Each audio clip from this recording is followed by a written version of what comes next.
Aujourd'hui, question. Est-ce qu'une très jolie montre peut être encore plus jolie? Eh bien la réponse est ici.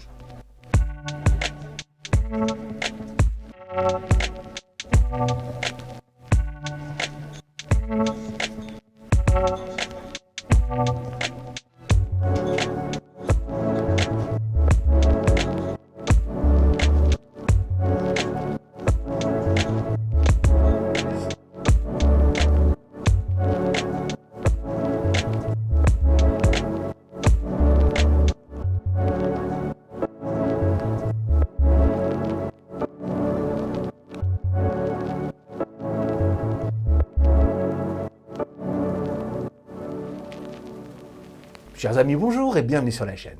Alors vous l'aurez compris, on va parler d'un hommage, mais en fait d'un hommage dont j'ai déjà parlé sur la chaîne, puisqu'on fait référence à la Top Time. Et la Top Time, eh bien, c'est un véritable best-seller d'une célèbre marque suisse, que j'adore personnellement. Et voilà, donc c'est un modèle qui est à leur catalogue depuis un moment, et ils ne cessent de le renouveler.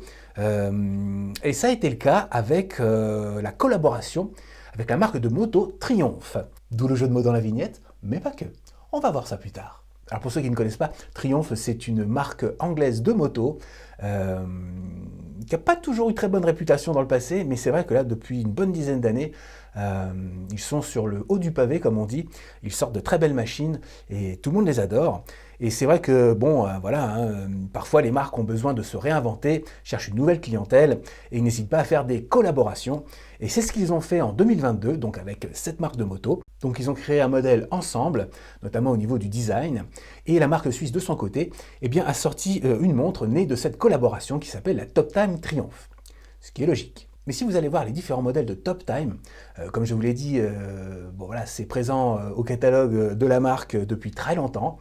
Eh bien vous verrez que cette Top Time Triumph est absolument unique, surtout au niveau du cadran. Et non content d'être déjà un cadran très particulier, eh bien il se distingue aussi par une couleur très spécifique qu'ils appellent le bleu acier et qui est inspiré d'une moto Triumph des années 50. Belle machine franchement, mais la couleur est absolument incroyable. Alors bien sûr dans cette vidéo nous allons parler de cet hommage que Suggest a rendu à cette véritable starlette de l'horlogerie. Et vous allez le voir, ils s'en sont plutôt bien sortis. Watch Upon a Time, c'est parti. Et voici donc notre Suggest S438. Alors comme vous pouvez le voir, eh bien c'est très particulier. Je conçois que ce sera peut-être pas le goût de tout le monde, mais c'est tellement spécial en fait. Et c'est tout bête, hein, on a juste un brossage vertical et un brossage horizontal. Mais ça donne un effet absolument waouh, franchement. Vous le verrez à la lumière du jour, c'est saisissant. Moi, je suis vraiment fan. Comme je vous l'ai dit, la Top Time existe en plein de versions différentes. Mais celle-là, franchement, elle sort du lot, c'est le moins qu'on puisse dire. Alors on appelle ce cadran un cadran nœud papillon. Bon, je crois qu'il n'y a pas besoin d'expliquer pourquoi, hein. Il y a juste à regarder pour comprendre. Mais c'est vrai que j'ai envie de dire que c'est joli, mais c'est pas le bon mot en fait. C'est pas joli, c'est surprenant. Alors bien sûr, là on voit que c'est une couleur aluminium brossé. Disons qu'à 90% du temps, c'est ça qu'on voit. Mais je vous assure que sur certains angles, on a cet effet bleuté. Malheureusement, voilà, ça ne ressort pas beaucoup à la caméra. En lumière naturelle déjà, un peu plus. Donc l'effet bleuté est vraiment là, mais il n'est pas très prononcé, c'est clair. Mais c'est pas très grave parce que justement ça lui donne un petit côté plus, on va dire, passe-partout. C'est-à-dire que là on a quand même l'impression de voir un cadran style panda, hein, avec les dessous cadrans noirs et le cadran de couleur claire. Donc c'est plutôt discret, c'est plutôt sympa. Et le bleu, on le voit, mais de temps en temps. Alors les sous-cadrans, bah justement parlons-en. On voit qu'ils sont soleillés très légèrement en cercle concentrique, mais on voit aussi qu'ils sont légèrement en relief, avec cette espèce de mini réo. Franchement, c'est très joli. Et puis en plus, ils sont assez discrets par rapport au cadran, donc ça fait un chouette contraste. On remarque aussi tous les index qui sont appliqués. On voit aussi cette échelle tachymétrique qui est en base 1000. Ça, c'est voilà, c'est plutôt rare, hein. Généralement, ça commence plutôt ici. Donc c'est un tachymètre vraiment précis pour le coup. On remarque l'aiguille du tachymètre justement qui est blanche et qui rappelle non seulement les aiguilles des sous-cadrans et le chapitrage, mais aussi ici, cette petite partie du réo tachymétrique. Franchement, c'est très joli. Il faut savoir que tout ce qui est blanc, y compris ici sur l'échelle tachymétrique, est luminescent. On va voir ça. C'est vraiment spécial. Et en fait, cette montre, elle est aussi jolie dans le noir qu'à la lumière. Elle a un charme fou, cette montre, en fait. On remarque aussi ces aiguilles qui sont facettées. Et vous le voyez, eh bien, je ne sais pas si on va bien le voir, mais voilà, il y a une bande noire à la base comme à l'extrémité. C'est franchement l'attention du détail. Et puis vous le voyez, eh bien voilà, hein, elles ont la largeur des index. C'est vraiment pas mal. Franchement, ce cadran est vraiment plein de détails. Et on pourrait même dire qu'il est assez chargé en fait, puisque entre l'échelle tachymétrique qui est extrêmement précise, hein, avec toute cette graduation, mais on a aussi la graduation entre les index. Ça donne vraiment un effet très sport à la montre. Moi, j'aime beaucoup. Alors évidemment, la star du cadran, eh bien, c'est ici à 6 heures. Cette petite aiguille, eh bien, en fait, c'est une réserve de marche. Et une réserve de marche, ben, ça vous indique quand est-ce que le mouvement va s'arrêter à 0, ou quand il est à demi-charge, ou à pleine charge. Et on va dire qu'à pleine charge, ça dure facilement plus d'1 jour et demi, voire 2 jours. Bon, moi, j'ai pas vraiment fait le test. Je crois qu'au maximum, j'ai attendu 1 jour et demi avant de la remonter, et elle n'était pas à 0, ni proche de 0. Mais c'est ça l'avantage d'une réserve de marche, c'est que voilà, on laisse jamais le mouvement s'arrêter, au contraire. Et en plus d'être extrêmement pratique, eh bien c'est un gage de sécurité, puisque à l'intérieur de ce boîtier, il s'agit d'un mouvement mécanique, donc à remontage manuel. On le remonte à l'aide de la couronne ici. Et vous voyez, l'aiguille, elle vous dit quand la butée va arriver. Et donc ça vous évite d'y arriver justement, donc aucun risque de forcer le mouvement et donc d'avoir des soucis. C'est quelque chose qu'on voit parfois sur les mouvements automatiques également, mais là, sur cette gamme de prix, c'est franchement rare. Hein. Je n'ai pas souvenir d'avoir une montre en dessous de 200 € qui a une réserve de marche. C'est quand même une complication qu'il faut rajouter au mouvement, donc c'est pas simple. Et je peux vous dire que ça marche très bien. La Sutgess, en plus de l'attention du détail, on peut dire qu'ils ont soigné la fonctionnalité. Au niveau du boîtier, eh bien là aussi, c'est superbe, tout simplement. On voit ici ces espèces on va dire de lunettes fixes qui sont de tailles différentes. Et ça donne un petit effet relief. Là aussi, ça joue avec la lumière, tout comme le cadran. Alors bien sûr, il est entièrement poli. Que dire aussi de ces cornes qui diffèrent du modèle original, et je les trouve absolument magnifiques. Elles sont extrêmement douces. De toute façon, tout le boîtier est très bien fini, donc il n'y a aucun problème d'agressivité, c'est juste parfait. Et comme je vous le disais, ça change du modèle original. Ils ont raccourci la longueur de la montre, franchement, c'est parfait. Sur le poignet, c'est juste un régal. Alors on voit aussi que la couronne est siglée, couronne qui a un petit côté un petit peu vintage. C'est pas ce qu'on appelle vraiment une couronne oignon, mais ça ressemble un peu. C'est très joli, avec le S de Sutgess qui est en finition satinée. Franchement, cette montre, c'est l'attention du détail, comme je disais, mais c'est poussé à un niveau... c'est juste bluffant, quoi. Au niveau du bracelet, déjà, vous voyez qu'il reprend, on va dire, le style du bracelet original, avec ses trous non perforés. C'est assez curieux, en fait. C'est pas que c'est moche, hein, mais normalement, les bracelets un peu rallye, un peu sport automobile, ils sont ajourés. Là, c'est pas le cas. Et je dois dire que c'est plutôt pas mal, parce que les bracelets ajourés comme ça, c'est pas le goût de tout le monde, parce que parfois, voilà, tout simplement, vous avez des poils qui ressortent, enfin bon, voilà. Donc là, c'est plutôt chouette. Alors eux, ils disent que c'est un bracelet cuir. Très honnêtement, c'est ce que j'appelle un faux bracelet cuir.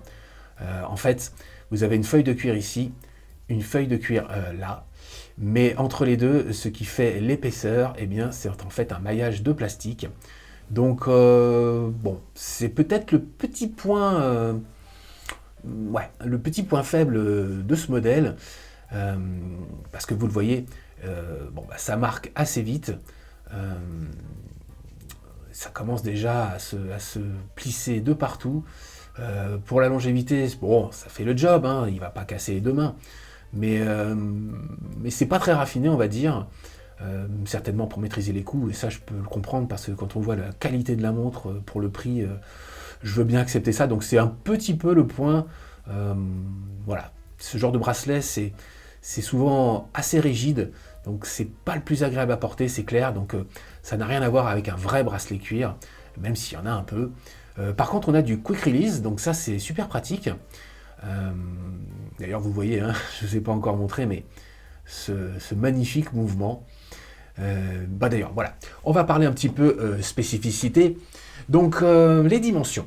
Alors, nous sommes sur un boîtier de 41 mm, tout en acier inoxydable. L'épaisseur est de 13,5 mm, la longueur est de 47,5 mm, l'entrecorne est de 22 mm. Le verre est un verre très légèrement bombé. Il est en saphir, bien sûr. Un saphir de plutôt bonne qualité, je dois dire. Alors, ils ne disent pas s'il y a de l'anti-reflet, mais j'avoue que moi, j'en ai un tout petit peu décelé. Généralement, ce qui trahit la présence d'un anti-reflet, eh bien, c'est ici. Vous voyez, il y a un espèce de reflet bleuté sur le bord du verre. Bah voilà, donc je pense qu'il y en a, mais de toute façon, qu'il y en ait ou qu'il n'y en ait pas, il est extrêmement léger. Donc ça ne change pas grand-chose. Le poids est de 80 grammes. Pour un mouvement mécanique, c'est plutôt léger. La résistance à l'eau est de 50 mètres. Alors certes, c'est pas beaucoup, mais franchement, 50 mètres déjà, on a quand même une plutôt bonne protection pour la poussière et l'humidité. Donc bon, c'est pas génial, mais c'est pas si mauvais que ça. À l'intérieur de ce boîtier, eh bien, on retrouve un Seagull de la série des ST19. Là, c'est le ST1906. On voit aussi au passage que le fond de boîte est vissé avec un verre d'exhibition. Ah, le verre, bien sûr, n'est pas en saphir. C'est du verre minéral classique.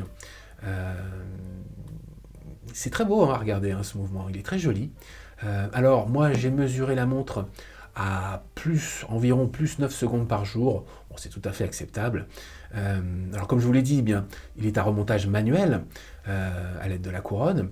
Alors au niveau manipulation, eh bien, on a juste un cran et on n'a pas de stop seconde. Comme j'ai dit, c'est un mouvement qui a quand même pas mal d'années, voire dizaines d'années. Sinon, voilà, hein, il s'opère très bien. C'est très agréable. Il y a un bon grip. Quand on réenclenche, eh bien, ça ne bouge pas. Au niveau du chronographe, eh bien, on le déclenche avec le poussoir à 2 heures. Bien sûr, il n'y a pas de fonction rattrapante. Pour le remettre à zéro, on ne peut pas le faire directement avec le poussoir à 4 heures. Il faut d'abord l'arrêter et après seulement, on peut le remettre à zéro. Et vous le voyez, tout se remet parfaitement aligné à l'index des 12 heures. À savoir que le poussoir ici à 2 heures a un cran, alors que celui-ci ne l'a pas. Donc faites attention en manipulant. On a tendance à toujours vouloir appuyer un tout petit peu trop fort, mais c'est surtout sur celui à 4 heures. Celui-là n'a absolument pas besoin de pression, il est vraiment très doux, donc c'est vraiment celui-ci qu'il faudra manipuler avec précaution. De toute façon, tout ce qui est poussoir, il faut toujours y aller doucement. Et particulièrement avec ce mouvement, parce que ici il y a une résistance, donc il faut mettre une pression, mais ici il n'y en a pas du tout. Donc bah voilà, hein, parfois on oublie et on pense qu'il y a une pression ici à mettre, alors que c'est pas le cas, et bah, ça peut être un petit peu un problème, et ça m'est arrivé. D'ailleurs on peut voir, hein, comment ça marche, hein. Alors ici c'est le poussoir à 2 heures, donc regardez ici, je déclenche, voilà, et donc j'ai libéré cette petite pièce en forme de F là. Et donc là, le chronographe tourne, je l'arrête, voilà, et regardez bien cette pièce voilà, en F, voilà, je libérais le chronographe, et là, hop, il va se remettre à zéro. Et vous voyez, c'est très précis, c'est très fragile, et ça m'est arrivé. En fait, j'avais complètement oublié voilà, comment fonctionnait ce mouvement, et sur un autre modèle, hein, pas sur celle-ci. Donc j'ai déclenché le chronographe en mettant une pression, et j'ai complètement oublié que bah, voilà, il n'était pas flyback, donc j'ai voulu le remettre à zéro, alors qu'il était en mouvement, Et en plus, j'ai mis une pression sur le poussoir de 4 heures, donc j'ai absolument fait n'importe quoi. Et j'ai senti voilà, comment dire, j'ai senti que le poussoir s'enfonçait et qu'il y avait vraiment un petit cran en fait. Et en fait, bah, il ne devait pas avoir de cran. Et ce petit cran que j'ai ressenti, eh bien en fait, c'est que j'ai cassé une toute petite pièce. J'ai franchement regretté. Là, je me suis dit, je suis bon pour aller chez l'horloger. Mais j'ai réussi quand même. En fait, bah, je savais que c'était cette pièce-là qui remettait à zéro. Enfin bref, j'ai réussi à délicatement obliger cette pièce-là à revenir. Donc j'ai pu remettre à zéro la montre, enfin le chronographe. Par contre, voilà, la fonction chronographe, si je le déclenche par inadvertance, bah, va falloir que je dévisse le boîtier pour le remettre à zéro. Donc autant vous dire que voilà, la complication chronographe est foutue. Bon, je sais pas, peut-être qu'un jour j'irai faire réparer. Mais c'est vraiment une toute petite pièce, mais même pas d'un millimètre, quoi. Une toute petite pièce en métal. D'ailleurs, je vais vous donner une petite astuce. Quand il y a quelque chose qui ne va pas dans votre mouvement et que vous voulez savoir ce qui se passe, eh bien, vous ouvrez le boîtier et en fait, vous avez la montre comme ça, et vous la retournez et vous secouez légèrement.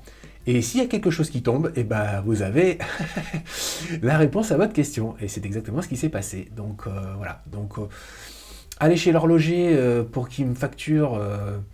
Attention, hein, moi j'adore les horlogers, hein, je trouve que c'est un métier passionnant. J'aimerais avoir leur talent.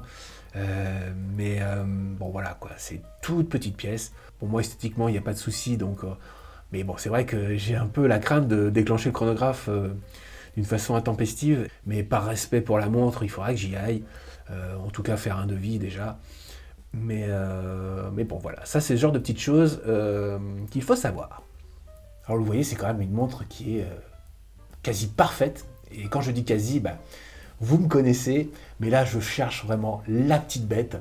Et bien c'est ici, au niveau de l'aiguille des minutes du chronographe. Alors je ne sais pas si on va bien le voir, voilà, c'est très légèrement, très légèrement un peu à gauche, quoi. C'est pas centré, mais c'est même pas un micron de millimètre, là, c'est rien du tout, ça se voit pas du tout, hein, donc voilà, mais je l'ai vu, donc je vous en parle, mais c'est plus pour la blague, parce que pour moi la montre est absolument nickel. Bon, c'est pas gênant au quotidien, bien au contraire, puisque l'aiguille quand même passe bien au niveau du 30, entre le 3 et le 0, donc c'est juste que moi je suis légèrement maniaque. Au niveau de la luminescence, ben, comme vous le voyez, c'est pas mal du tout. C'est vraiment très joli en fait. Vous voyez cette petite bande blanche sur l'échelle tachymétrique, ben, ça fait vraiment un détail très sympa. Alors après, je ne sais pas ce qu'ils ont utilisé comme traitement. Ça va se dégrader assez vite, mais franchement, on arrive très bien à lire l'heure au petit matin. Bon, le seul truc, c'est que les index sont vraiment fins, ainsi que les aiguilles, donc il faudra un tout petit peu plisser les yeux, mais franchement, ça fait très bien le job. Là aussi, c'est assez surprenant de voir un tel niveau de finition. Alors bien sûr, rien qu'en parlant, ça se dégrade assez vite, mais bon, il faut savoir que moi, pour faire le plan, bah, je charge la luminescence avec une lampe torche. Ça n'a rien à voir avec le fait que vous passiez votre journée au soleil, voilà, donc croyez-moi, ça a l'air faible comme ça, mais ça l'est pas du tout en fait. Et voici ce que ça donne sur mon poignet. Comme vous le voyez, bah, ça joue franchement avec la lumière. C'est très spécial, je comprends qu'il y ait des gens qui n'aiment pas. On a l'impression que le cadran est un petit peu énervé, là, avec ses deux yeux et ses sourcils froncés. Mais en fait, en vrai, on ne voit pas ça du tout, hein. C'est plutôt quelque chose qu'on apprécie à regarder sous tous les angles. Ça attire l'œil tout le temps, en fait. Et il y a quelque chose dont je ne vous ai pas encore parlé. Eh bien, en fait, cet hommage diffère un peu de l'original, même un peu beaucoup, j'ai envie de dire, mais notamment au niveau ici de l'entrecorne, qui fait 22 mm, on l'a vu. En fait, je vous dis ça parce que le modèle original est en 20 mm, pour la même taille de boîtier. Et bien en fait, ça donne un effet bracelet. Je ne sais pas comment vous expliquer ça. D'ailleurs, je ne l'ai pas précisé, mais voilà, la boucle est signée. En fait, ça entoure le poignet d'une manière assez spéciale par rapport au boîtier. Et c'est ce qui donne cet effet bracelet. Et je trouve que c'est absolument génial. Franchement, il n'y a pas de mots, il faut le voir en vrai. En fait, ça donne un look très robuste, très baroudeux, ça respire la solidité, ouais, ça rajoute quelque chose, c'est indéniable. Euh, c'est franchement la bonne idée. Alors vous le voyez en lumière naturelle, eh bien le spectacle continue. Euh, c'est vraiment, je dis parfois hypnotique, mais là je crois que ce mot a été inventé pour ce cadran. C'est vraiment, c'est très spécial, hein, c'est très surprenant. C'est rare qu'on puisse voir des montres qui sont vraiment très décalées au niveau du design et qui en même temps sont, enfin je sais pas, qui sont très raffinées. Enfin je veux dire, c'est un régal pour les yeux. Je sais, hein, je me répète, c'est peut-être pas le goût de tout le monde, mais si on aime les styles un peu étranges, on va dire, eh bien celle-là, elle est vraiment magnifique. Bon, et bien maintenant, on passe au score. Alors, au niveau des spécificités, eh bien le mouvement, j'ai mis 4 points. Certes, c'est un mouvement qui date un peu, on l'a vu, mais je dois dire quand même qu'il est de qualité, très agréable à opérer. Et puis surtout, la réserve de marche, ça, c'est c'est la cerise sur le gâteau, donc c'est pour ça 4 points. Au niveau du verre, eh bien j'ai mis 3 points. C'est un verre de qualité, mais bon, qui n'a rien d'exceptionnel, donc c'est pour ça 3 points. Au niveau de la luminescence, eh bien là aussi j'ai mis 3 points. On l'a vu, ça marche plutôt bien. Bon, le seul souci, c'est que les index et les aiguilles sont vraiment petits, donc il faudra, comme je l'ai dit, un peu plisser les yeux au petit matin. Au niveau de la résistance à l'eau, eh bien bon, 50 mètres, c'est 2 points. Au niveau du bracelet, eh bien j'ai mis 3 points. Bon, c'est un bon bracelet dans l'ensemble, hein, solide. Bon, après, c'est certainement pas du pur cuir, puis il est un petit peu rigide, donc c'est pour ça, bon bracelet, mais sans plus. Passons au feeling et parlons du style. Bon, bah sans surprise, hein, j'ai mis 4 points. Je peux pas mettre 5 puisqu'il s'agit d'un hommage, mais c'est vraiment extrêmement spécifique, unique, magique, donc c'est pour ça 4 points. Réalisation, eh bien là aussi j'ai mis 4 points. Si au niveau du boîtier c'est absolument le sans faute, le bracelet c'est ça qui pêche un tout petit peu, je me répète, un tout petit peu, donc c'est pour ça 4 points. En ce qui concerne le confort, eh bien là aussi c'est 4 points. La montre est vraiment très agréable à porter. Bon, elle est un petit peu large, un petit peu épaisse, mais surtout elle est légère, puisque le mouvement mécanique, eh bien c'est léger. Donc on la sent à peine. Bon, le seul truc, voilà, c'est, je reviens toujours, hein, le bracelet qui est un petit peu rigide, donc c'est pas le plus agréable à porter. Pas désagréable, mais pas le plus agréable. Donc c'est pour ça 4 points. Pour l'aspect pratique, eh bien j'ai mis 4 points. Alors certes, il n'y a pas de date, quoique quand on voit ce cadran, je me demande vraiment où ils auraient pu mettre la date, ça aurait été un petit peu dommage, je crois. Mais bon, bref, pas de date, pas de très bonne résistance à l'eau. En revanche, on a quand même une bonne luminescence, on a un tachymètre de qualité, il est en base 1000, et ça c'est pas très courant. Donc en gros, ça aurait dû tourner autour des 2-3 points. Mais j'ai quand même mis 4 points parce que là, je suis en train de donner un score sur un modèle à mouvement mécanique. Et ce modèle étant équipé d'une complication de réserve de marche, eh bien, pour un mouvement mécanique, c'est vraiment très pratique au quotidien. Donc c'est pour ça 4 points. Au niveau de la longévité, eh bien, j'ai mis là aussi 4 points. Bon, la montre voilà, ne craint pas grand-chose. On a un verre saphir qui est assez plat, donc très peu exposé. Et puis surtout, il est très bien encastré dans ces espèces de lunettes fixes. Non, franchement, là-dessus, il est très bien protégé. Le boîtier est très épais. Pour l'instant, je n'ai aucune rayure. Bon, le seul truc, ce sera l'eau, bien sûr, mais comme je l'ai dit, 50 mètres, ça protège déjà pas mal de la poussière, et surtout de l'humidité extérieure qui peut oxyder un peu les pièces du mouvement à l'intérieur. Donc ça, c'est plutôt un bon point. Par contre, faites attention au poussoir, parce que ça, c'est un peu toujours le piège. On a tendance à vouloir bien enclencher, donc on a une certaine action dessus. Soyez délicat. Il ne faut jamais appuyer sur des poussoirs, quels qu'ils soient, avec une intention de vraiment l'enfoncer. Il faut y aller progressivement, et voilà, là-dessus, vous serez tranquille pour longtemps. Catégorie daily, eh bien j'ai mis 4 points. C'est une montre très élégante. On est vraiment dans le sport chic. Alors bien sûr, c'est un petit peu sport et très chic, mais voilà, j'ai mis 4 points parce que je sais que ce design peut être un petit peu clivant pour certains, donc c'est pour ça que je ne pouvais pas mettre 5 points, mais 4 points, ça les vaut largement. Pour le week-end, eh bien sûr, j'ai mis 5 points.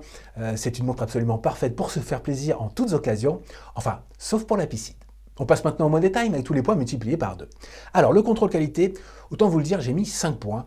Je vous ai montré le tout petit détail de l'aiguille des minutes du chronographe. Disons que quand il n'y a qu'une seule petite chose remarquable et ce parce qu'on le voit à la caméra, mais à l'œil nu c'est quasiment invisible.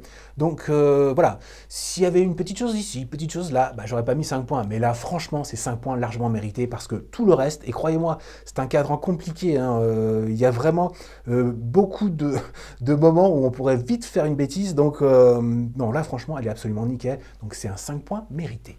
Au niveau de la valeur d'achat, eh bien j'ai mis 4 points. Alors oui c'est un billet, mais on en a franchement pour son argent, soyons clairs, et voire plus. Donc avec les soldes, les coupons, il y a moyen de l'avoir à un bon prix. Moi je l'ai eu à 162 euros. C'est pour ça que j'ai sauté sur l'occasion parce que il y a encore quelques temps, elle était dans les 250 voire plus. Alors essayez de vous trouver un bon prix, mais honnêtement, même autour des 180 euros, ça les vaut. Franchement. C'est une très bonne montre à un très bon prix. Donc en gros, c'est une très bonne affaire. En ce qui concerne la marque, eh bien, j'ai mis 4 points. C'est ce que je donne à Suggest. C'est ma 3e Suggest. Et 4 points, c'est largement mérité. Et pour le coup de cœur, eh bien, ce sera évidemment 5 points. Pour moi, c'est vraiment la top coup de cœur. Et le score final est de 80 points. Donc vous le voyez, encore une franche réussite de la part de Suggest. Vraiment, cette marque est absolument géniale. Moi, je suis un grand fan. Là, c'est vraiment des rapports qualité-prix assez incroyables. Alors, c'est vrai que ce modèle, pour une fois, se démarque un petit peu, on l'a vu, du modèle original. Ce que je trouve, moi, une très bonne chose. Alors, attention, éloignez le public sensible, car je m'apprête à vous dire quelque chose que moi-même, je ne pensais pas pouvoir dire un jour. En tout cas, je vous aurais prévenu, car je sais que certains d'entre vous vont avoir les oreilles qui saignent. Pour moi, cet hommage est meilleur que l'original. Voilà, c'est dit. Alors attendez un tout petit peu avant de vous jeter sur vos claviers. Je vous explique pourquoi je vous dis ça. En tout cas pour ceux que ça intéresse, bien sûr. En gros, si j'avais les quelques milliers d'euros pour m'acheter la Top Time Triomphe, l'original, eh bien, je ne le ferais pas. Bien que je sois absolument dingue de ce design, moi, ce qui me dérange, c'est le logo Triomphe sur le cadran. Personnellement, et ça n'est encore là que mon avis, chacun pense ce qu'il veut, mais moi je déteste être un panneau publicitaire. Par exemple, je suis un grand fan de sport automobile, de F1 en particulier. J'avoue que jamais je m'achèterais une montre Ferrari. Bon, pour ceux qui aiment ça, il n'y a pas de problème, hein, chacun fait ce qu'il veut. Hein. Mais voilà, moi je trouve que quand j'achète une montre, le seul logo que je veux voir, eh bien, c'est celui de la montre. D'ailleurs, en parlant de F1, on sait très bien que la haute horlogerie sponsorise toutes les équipes de F1.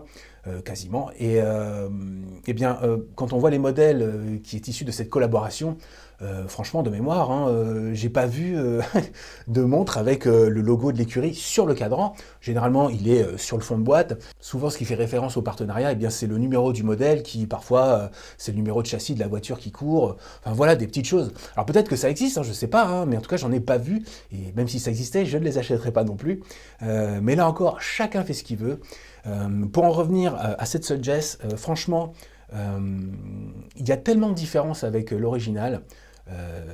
J'aime beaucoup quand les hommages s'écartent un tout petit peu de la simple copie parfois. Et là, avec cette Suggest, eh bien, c'est le cas, mais c'est surtout réussi. Dans le sens que, déjà, les cornes, on l'a vu, elles sont beaucoup plus jolies à mon goût que celles de la vraie Top Time. La largeur du bracelet, 22 mm au lieu de 20 mm, eh bien, ça donne ce petit côté bracelet que, là encore, l'original n'a pas. Et surtout, à la place du logo Triomphe, eh bien, ils ont mis la réserve de marche, que la vraie n'a pas. Donc...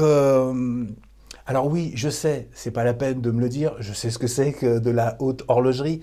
Évidemment, on est sur un mouvement beaucoup plus raffiné chez les Suisses. On a un meilleur verre saphir, on a une meilleure résistance à l'eau, on a une meilleure luminescence, tout ça je sais. Mais à ma connaissance, elle n'est pas en platine, en or ou en argent, ou enfin en tout cas elle est en acier inoxydable, tout comme celle-ci. Donc vous voyez, à part un raffinement ultime, eh bien, celle-ci n'a vraiment pas à rougir parce que c'est une bonne montre. Et surtout, voilà, on a la réserve de marche et c'est ultra pratique. Donc c'est pour ça qu'il fallait que je vous en parle parce que c'est vraiment la première fois pour moi et je pense la dernière. Donc moi j'aime beaucoup cette marque suisse. D'ailleurs, mon modèle préféré de montre, toutes catégories confondues, elle vient de chez eux. Mais bon, voilà, quoi, j'achèterai pas la Top Time. Franchement, la réserve de marche chez les Suisses, ils devraient y penser parce que c'est quand même vachement plus utile qu'un logo de moto. Alors bien sûr, vous avez absolument le droit de ne pas être d'accord avec moi, et vous avez bien raison. Donc c'est pour ça, ne commençons pas une polémique dans les commentaires qui n'a pas lieu d'être. Vous pouvez bien sûr donner votre avis, mais restez cool et dans le respect. Voilà, fidèle à l'esprit de la chaîne, j'ai envie de dire. Quoi qu'il en soit, fallait que je partage ça avec vous. Donc voilà, c'est fait, ne m'en veuillez pas.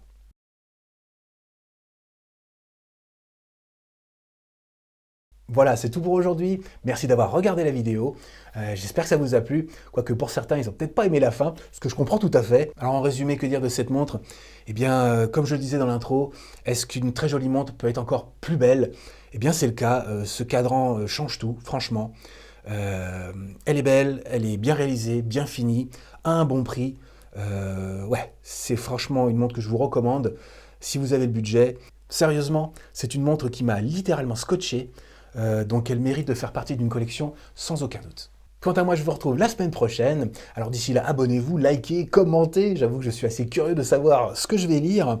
Mais voilà, si quelqu'un en possède une, eh bien qu'il nous fasse part de son avis, s'il est plutôt d'accord avec moi ou pas du tout. Pour un petit peu clore le sujet, eh bien oui, le modèle original est 1000 fois mieux, mais sans comparaison sur plein de domaines.